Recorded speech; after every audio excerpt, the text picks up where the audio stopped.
So one of the most common questions that I get from women is, what should I eat? What is the best diet for PCOS? So I'm going to specifically talk about PCOS today, but this particular advice can go for any kind of underlying hormonal imbalance. It could be thyroid or adrenal issues as well. So if you have been recently diagnosed, you might be really confused. You might be even overwhelmed with all of the information that is on the internet.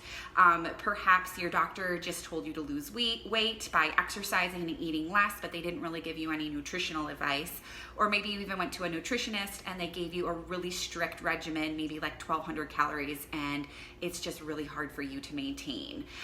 So I just wanted to let you know that there is no one-size-fits-all diet when I'm going to be talking about here. Everybody is different, and that's because there's different underlying causes of PCOS. Now, there's not just one. So one woman could have high testosterone levels, whereas another woman could have low estrogen and progesterone, but normal testosterone levels. Some could have cystic ovaries, some cannot. And that's because, like I said, there are many different causes, which is why PCOS is such a mystery and why it's very, very difficult to treat. So don't get overwhelmed. I'm going to give you some clarity today. The very, very first thing that you need to do, that is the most important thing, is that you need to stabilize or manage your blood sugar. So this goes for the women who have normal blood glucose levels. So for many years, I struggled with this because I ignored this advice because I thought I ate healthy, I exercised, and I had normal blood glucose. So I thought that I didn't pertain to this. So this doesn't just go for you if you have insulin sensitivity or insulin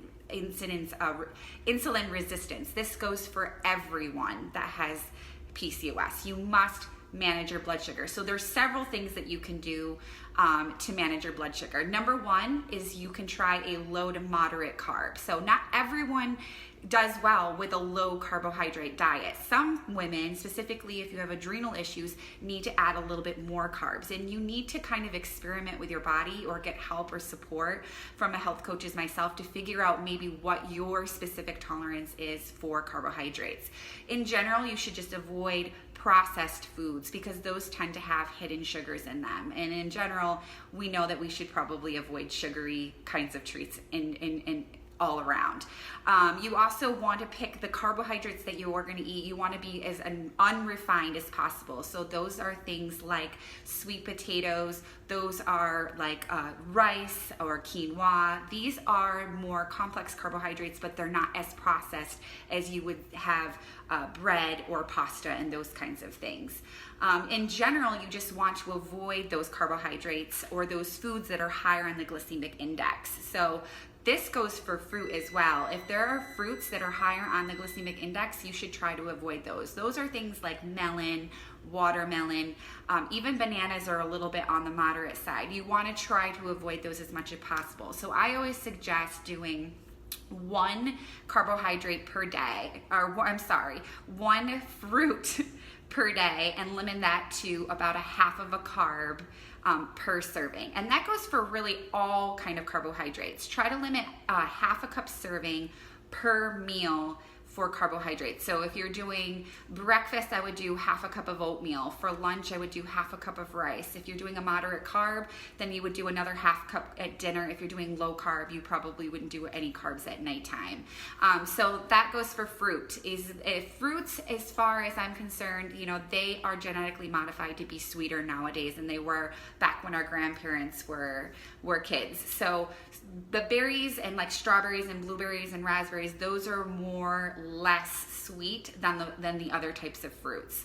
In general, women, you don't want to overeat in general. Anytime you overeat anything, whether or not that's too much fat or too much protein, that is going to cause your insulin to spike up because it needs to kind of pump all of that glucose out of your bloodstream and into the cells.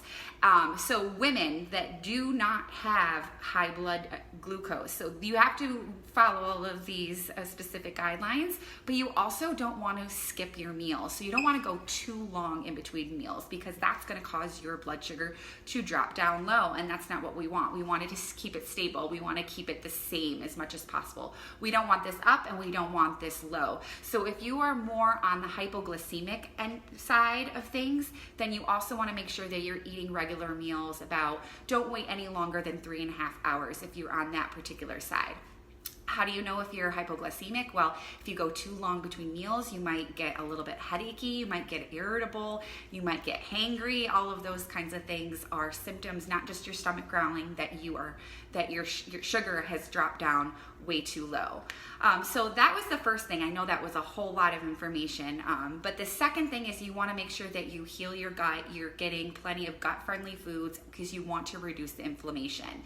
In general, when you have low-grade inflammation throughout your body, that also causes insulin sensitivity. So that goes back all the way to number one. So the ways that you want to avoid inflammation in general is that you want to avoid foods that cause inflammation. For most women with PCOS, that tends to be dairy, that tends to be gluten, caffeine is another one, as well as obvious processed foods, sugar, and alcohol. So those are all things that I always recommend that you eliminate, if not just avoid as much as possible. I know that we're all human, so we're gonna eat sugary stuff. We might have a glass of wine, we want a coffee, or for me, I have to have my matcha once a day. So those things I try to avoid as much as possible. So it is difficult to eliminate, but it's possible if you put your mind to it. Number three is you want to make sure you're cleansing your liver, because you want all of those excess hormones such as high testosterone or all of the estrogen that you have in your body. You want to be able to eliminate it to get it to a normal level. So you want to make sure you're getting enough fiber, because the fiber is important to bind to those excess hormones to get out of your body through the stool. So you want to make sure that you're getting plenty of fiber in your fruits and vegetables. Also drinking plenty of water. So avoiding sugary drinks, of course, soda, as well as juices. And number four, you want to make sure you're getting plenty of healthy fats. So if you are on this bandwagon of still doing low fat or low carb diets, then you might be not getting enough healthy fat in your diet, because you need fat to synthesize hormones. So make sure you're getting plenty of healthy fats. Healthy fats can include salmon and also olive oils, any kind of vegetable oil. So that could be avocado or grapeseed. It could come in nuts and seeds, and we all love avocados. That's always a good source. And then the last recommendation that I always give every woman is that no matter what, pick a particular nutrition plan that fits your lifestyle that you can actually sustain. So if you want to go keto and you think you could sustain that, by all means go do that. Personally, I don't think that keto is very sustainable, particularly in my lifestyle. I like to have bread once in a while. I love carbs. So if you don't think that you can maintain it, I would not. It's not necessary. You can definitely do all of the changes that I did without having to go as restrictive as keto. The same thing goes with being vegetarian or vegan. If that's something you want to do, if you want to give up meat, or if you want to go completely plant-based and you think you can sustain it, go ahead and try it. But don't think you need to give up meat or that you need to do a vegan lifestyle to see results, because you can do all of those things that I told you.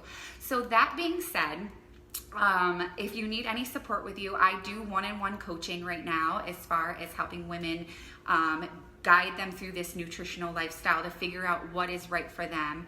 And then also you can download my free guide. I have a 4-day hormonal reset guide that will help you kickstart your endocrine system so that you're getting on the path to healing and balancing your hormones. So I hope this was helpful for you. I'd love to hear your feedback. You can write me a direct message if you have any questions.